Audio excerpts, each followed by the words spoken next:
آپ دیکھ رہے ہیں سیرت النبی انٹرنیشنل فورم، قسط نمبر 212، ہجرت حبشہ، حصہ سوم۔ مزید آگے جاننے سے قبل سیرت النبی انٹرنیشنل فورم کے چینل کو سبسکرائب کر لیجئے اور بیل کے بٹن کو دبا دیجئے تاکہ آپ کو آنے والی ہماری ہر نئی ویڈیو کی بروقت اطلاع مل سکے۔ حبشہ کی طرف پہلی ہجرت، تیسرا حصہ۔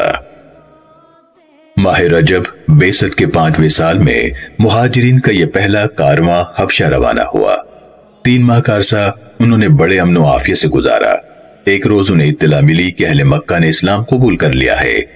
اب وہاں مکمل امن و امان ہے، کسی کافر کی مجال نہیں کہ فرزندان اسلام کو اب اذیت پہنچائے۔ ان مہاجرین نے باہمی مشورہ کیا کہ جس ظلم و تشدد کے خوف سے ہم اپنا وطن عزیز اور اہل و عیال چھوڑ کر آئے ہیں، وہ تو اللہ تعالیٰ کے فضل و کرم سے دور ہو گیا۔ ہمیں اب واپس اپنے وطن لوٹ جانا چاہیے۔ چند لوگوں نے واپسی کا فیصلہ کیا۔ دوسرے حضرات نے کہا کہ ابھی کوئی پختہ اطلاع نہیں آئی، اس لیے جلدی میں واپسی کا فیصلہ دانشمندانہ نہیں، ہمیں صبر کرنا چاہیے یہاں تک کہ حضور اکرم صلی اللہ علیہ وآلہ وسلم کا کوئی قاصد آئے اور ہمیں اس بارے میں بتائے۔ بعض مورخین نے اہل مکہ کے مسلمان ہونے کی افواہ کرم ہونے کی ایک وجہ یہ بیان کی ہے، اگرچہ وہ سراسر باطل ہے اور اس لائق نہیں کہ اسے یہاں لکھا جائے، لیکن بعض کتب سیرت و تفسیر میں وہ مذکور ہے، اس لیے اب اس کا جاننا ضروری ہے تاکہ اس کے جاننے سے کسی کے دل میں کوئی شک و شبہ پیدا ہوا ہو تو اس کا ازالہ کیا جا سکے۔ وہ بے سر و پا روایت یہ ہے کہ ایک روز نبی کریم صلی اللہ علیہ وسلم نے حرم شریف میں سورۃ النجم کی تلاوت کی۔ اس سلسلے میں ہم تفسیر ضیاء القرآن کا وہ اقتباس اپنے ناظرین کی خدمت میں پیش کرتے ہیں جو سورہ حج کی آیت نمبر 52 کی تفسیر سے متعلق ہے۔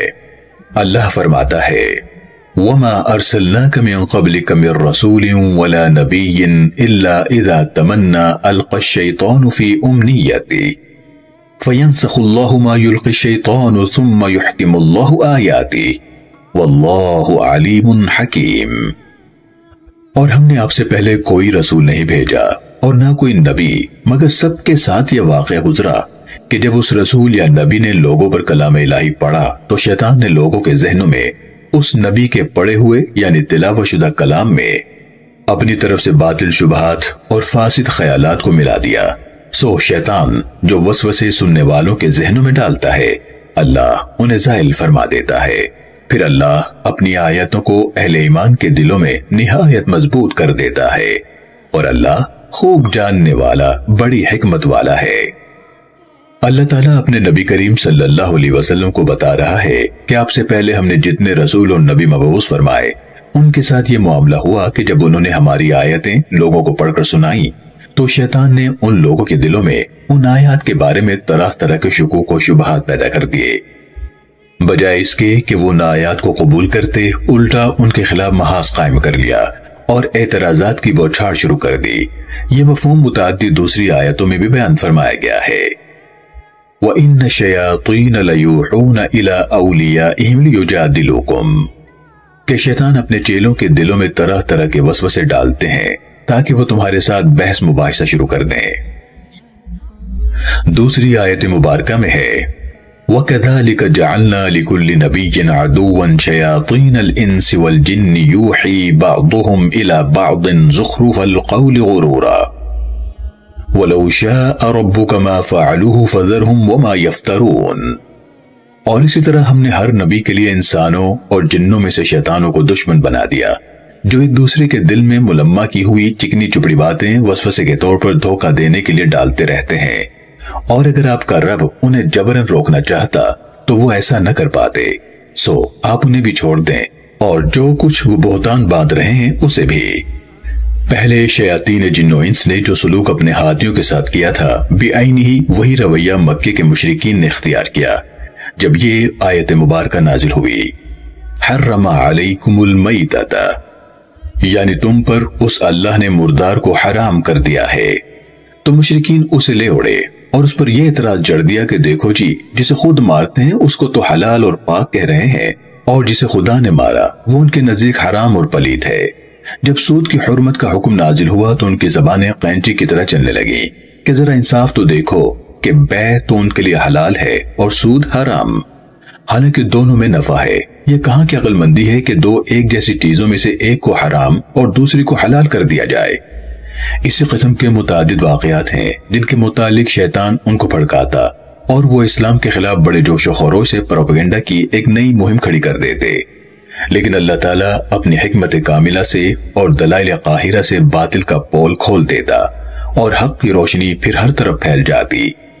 آیت مبارکہ کا یہ مفہوم اتنا واضح اور دوسری آیات کے عین مطابق ہے کہ کسی قسم کا تذبذب باقی نہیں رہتا، لیکن بعض کتابوں میں ایک روایت کے درج ہو جانے سے اس آیت کا مطلب کچھ سے کچھ کر دیا گیا، جس سے صرف اپنوں کے دلوں میں اضطراب کی لہر پیدا نہیں ہوئی بلکہ دشمنان اسلام کو قرآن، صاحب قرآن اور دین اسلام کی صداقت پر حملہ کرنے کے لیے ایک مہلک ہتھیار مل گیا۔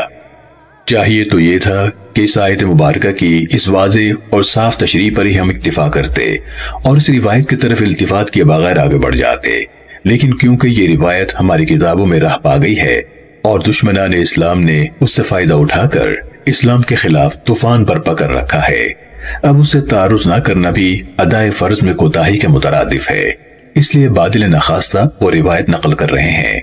اس کے بعد علماء محققین نے جس طرح اس کے پرخچے اڑائے ہیں ان کا بالاجمال ذکر کریں گے تاکہ کسی طالب حق کے لیے تردد و تذبذب کا کوئی امکان باقی نہ رہے۔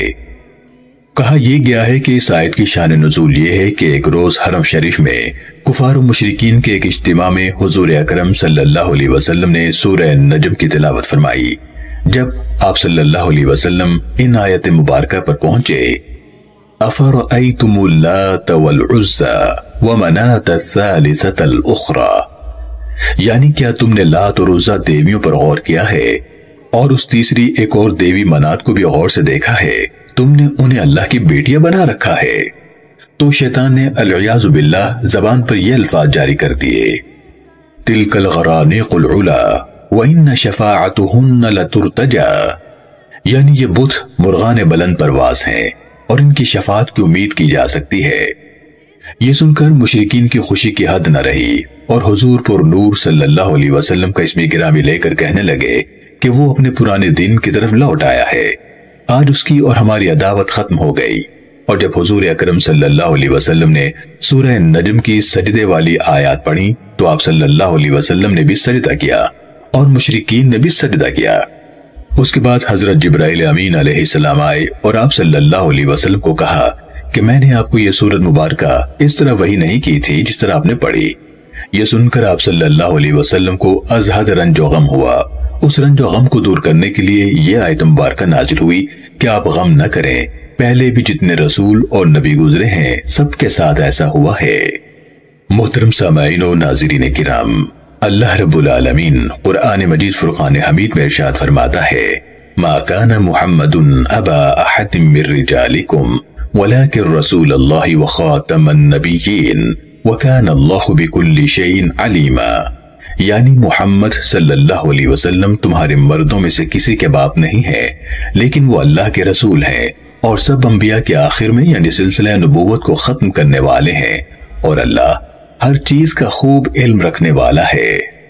سیرت النبی انٹرنیشنل فورم کی پوری ٹیم اور دنیا بھر کے مسلمان عقیدہ ختم نبوت پر ایمان رکھتے ہیں۔ سیرت النبی صلی اللہ علیہ وسلم کی یہ قسط دیکھنے کا شکریہ، اسے دوسروں تک پہنچا کر صدقہ جاریہ کا حصہ بنیے۔